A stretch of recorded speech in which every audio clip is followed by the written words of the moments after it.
To five finger classes की पढ़ा series आपके सामने हैं, जिसमें आज आपके सामने 17वीं सीरीज के अंतर्गत बाल विकास की जो विशेषताएं होती हैं उन पर फोकस किया जाएगा और आपको विस्तार से इसके बारे में समझाया जाएगा कि बाल विकास की जो विशेषताएं हैं, जो प्रमुख विशेषताएं हैं, ये कौन कौन सी होती हैं। तो विभिन्न एमसीक्यूज़ के माध्यम से आपको इस पर फोकस किया जाएगा, आपको बताया जाएगा।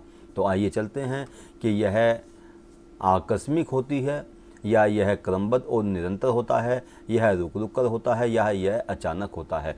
तो जो प्रमुख विशेषता है बाल विकास की वह यह है कि यह क्रमबद्ध और निरंतर होता है। यह क्रमबद्ध भी होता है यानी कि सिस्टमेटिक भी होता है, और यह कंटिन्यूस प्रोसेस है जो लगातार जन्म से लेकर के मृत्यु तक चलता रहता है। आइए चलते हैं अगले प्रश्न की तरफ को, कि दूसरा प्रश्न आपके सामने है कि बाल विकास किस प्रकार की प्रक्रिया है। तो बाल विकास किस प्रकार की प्रक्रिया है? यह एक सतत कंटिन्यूस प्रोसेस है। जैसा कि मैंने आपको बताया कि यह निरंतर चलने वाली प्रक्रिया है। इसको निरंतर चलने वाली प्रक्रिया भी कहा जाता है, इसको सतत प्रक्रिया भी कहा जाता है, और इसको इंग्लिश में अगर कहें तो इसको कंटिन्यूस प्रोसेस भी कहा जाता है।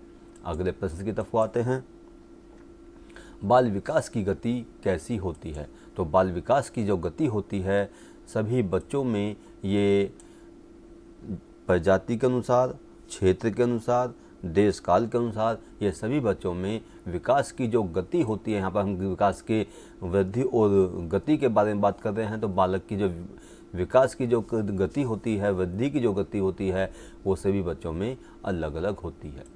आइए चलते हैं, विकास किस दिशा में होता है।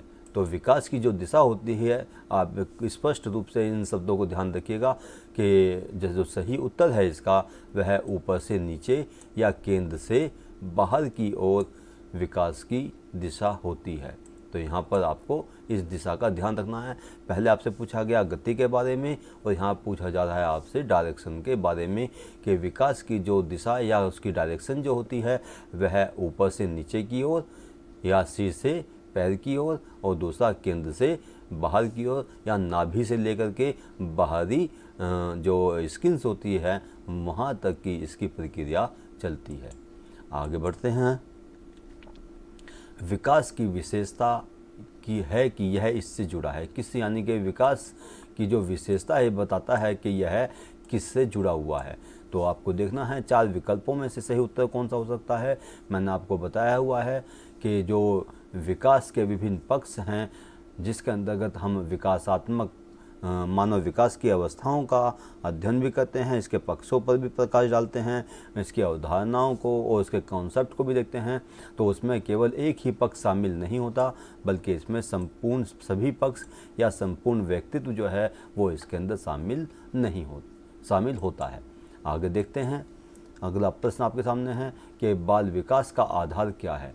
तो बाल विकास जो है 2 आधार पर कार्य करता है। ये आपको हमेशा याद रखना है, या क्वेश्चन में आ जाए कि बाल विकास को प्रभावित करने वाले कारक कौन कौन से हैं, फैक्टर्स कौन कौन से हैं। तो आपको इन दोनों पर फोकस करना है। एक होता है वंशानुक्रम और दूसरा होता है वातावरण, यानी कि बालक की हेरिडिटी वो बालक के विकास को प्रभावित करती है, और साथ साथ जो उसका एनवायरनमेंट होता है वो बालक के विकास को डायरेक्टली प्रभावित करता है। तो इन्हीं दोनों को बाल विकास का आधार माना गया है। आगे ध्यान रखिएगा, आगे चलते हैं। अगला प्रश्न आपके सामने कि विकास किसके द्वारा सीमित रहता है। तो विकास जो है वंशानुक्रम और वातावरण के द्वारा सीमित रहता है। 8वां प्रश्न आपके सामने कि बाल विकास की गति कैसी होती है। अब यहाँ पर कैसी के बारे में पूछा गया है आपसे, कि पहले पूछा गया था गति किस दिशा में होती है ना। अब यहाँ पूछा जा रहा है कि गति कैसी होती है।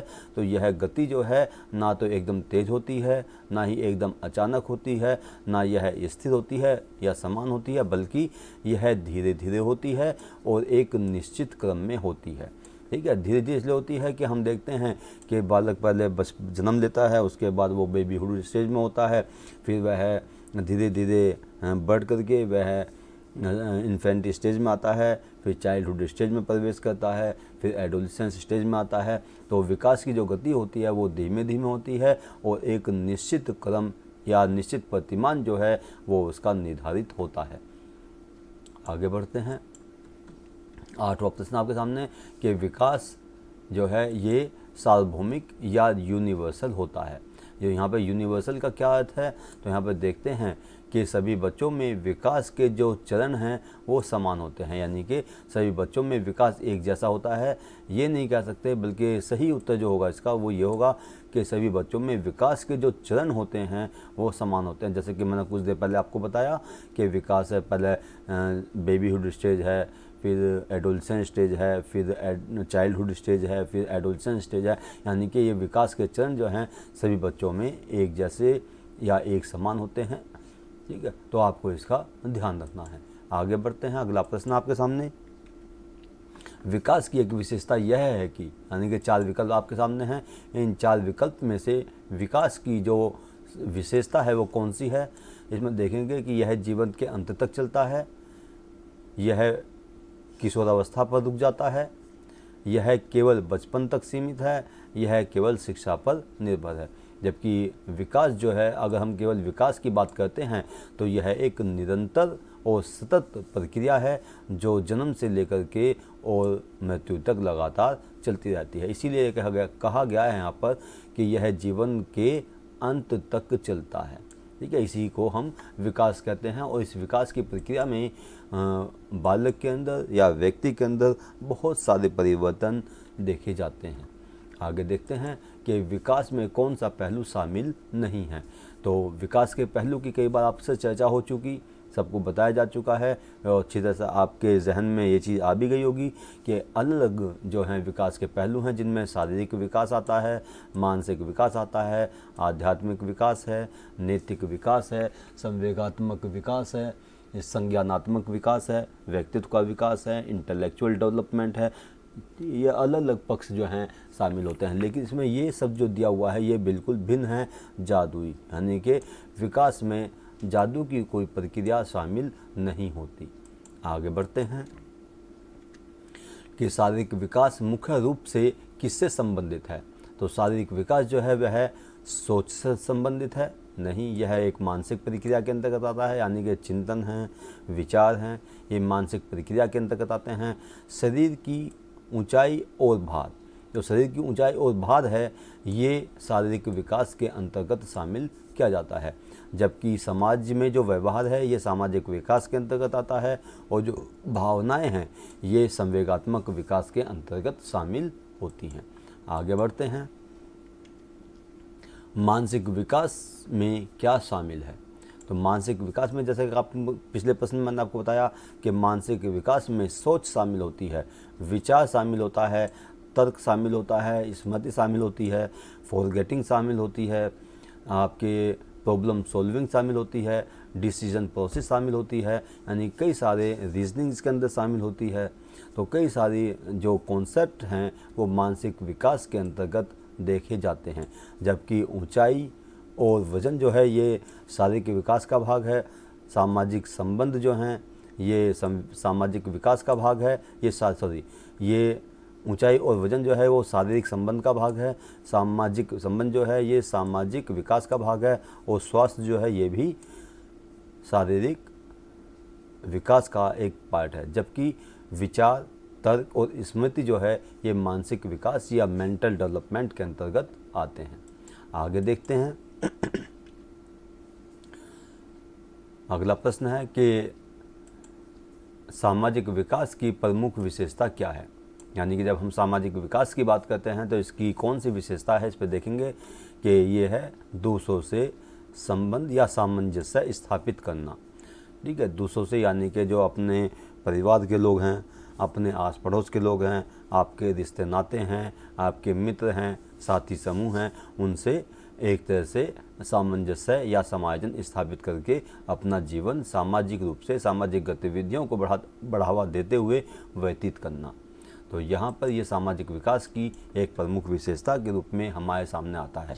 और ये भी कहा जाता है, आपने सुना होगा, मैकाइवर एंड पेज की डेफिनेशन आती है कि समाज जो है वो सामाजिक संबंधों का एक जाल होता है जिसमें सभी एक दूसरे से सामंजस्य स्थापित करके अपना जीवन व्यतीत करते हैं। तो इसको आप ध्यान रखिएगा। अगले प्रश्न की तरफ को आते हैं। भावात्मक विकास की विशेषता है। तो यहाँ पे आपको भावात्मक विकास की विशेषता देखनी है, या जो इमोशनल डेवलपमेंट होता है उसकी क्या विशेषता है उसको देखना है। तो जब हम संवेगात्मक विकास की बात करते हैं तो उसके अंतर्गत अलग अलग प्रकार के इमोशन का अध्ययन किया जाता है, जैसे एंगर है, क्रोध है, हर्ष है, ईर्ष्या है, प्रेम है, ठीक है, जलन है, इन सब का अध्ययन इसके अंदर, उल्लास है ना। और जब बच्चा जन्म लेता है तो उसके अंदर सामान्य रूप से एक एक्साइटमेंट उसके अंदर होता है, ठीक है। तो यहाँ पर हंसना है, बालक के द्वारा रोना है, गुस्सा करना है, ये सभी जो लक्षण देखे जाते हैं बालक के अंदर, वो सारे भावात्मक विकास या संवेगात्मक विशेषताओं की ओर संकेत करते हैं। अगला प्रश्न आता है। मैं समझता हूँ कि आपको ये वीडियो बहुत अच्छा लग रहा होगा।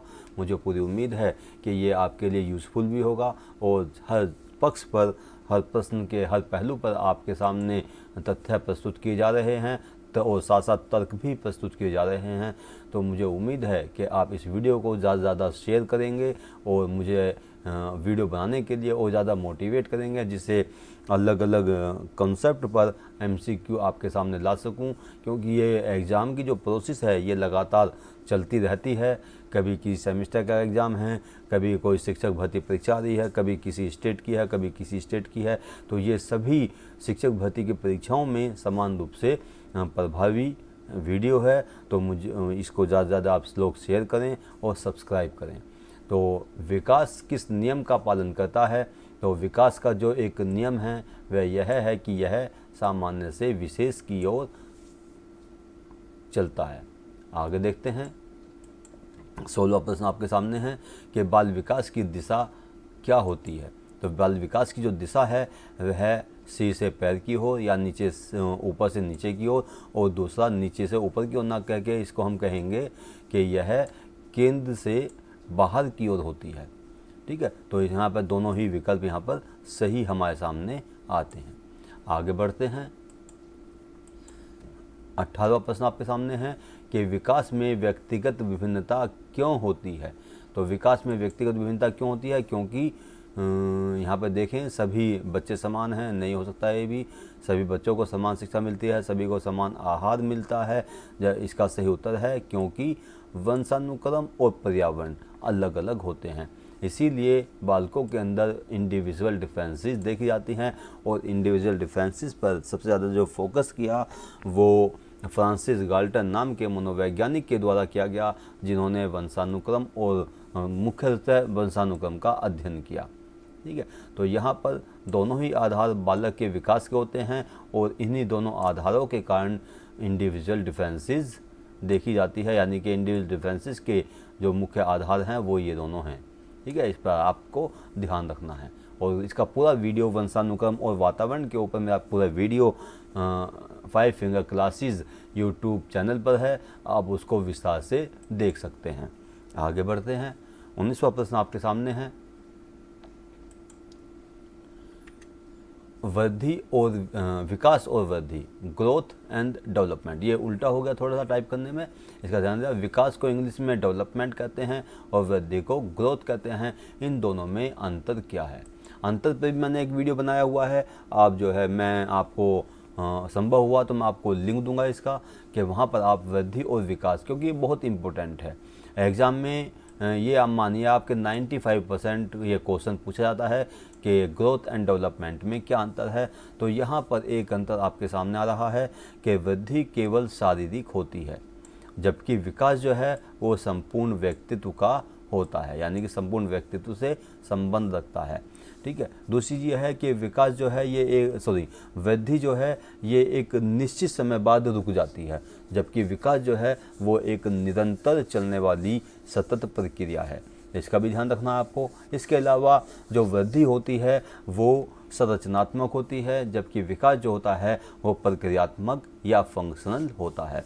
इसके अलावा अगर हम इसके अंतर की बात करें तो वृद्धि का जो संबंध है वो जैविक परिवर्तनों से होता है, जबकि जो विकास का संबंध है वो मनोसामाजिक परिवर्तनों से लिया जाता है। तो यहाँ पर इस प्रकार के अंतर हम लोग यहाँ पर देख सकते हैं। अगले प्रश्न की तरफ को आते हैं, जो अंतिम प्रश्न आपके सामने आ रहा है, और मुझे उम्मीद है कि आपको ये वीडियो अच्छा लगेगा, तो इसको ज़्यादा से ज़्यादा शेयर करें और सब्सक्राइब करें। ठीक है, बाल विकास का अध्ययन क्यों आवश्यक है? तो बाल विकास का अध्ययन जो किया जाता है वो बच्चों की कमजोरी पहचानने के लिए, या उस बालक को दंडित करने के लिए, या खेलों से दूर करने के लिए। ये तो तीनों नेगेटिव पॉइंट हो गए एक तरह से बाल विकास के संबंध में।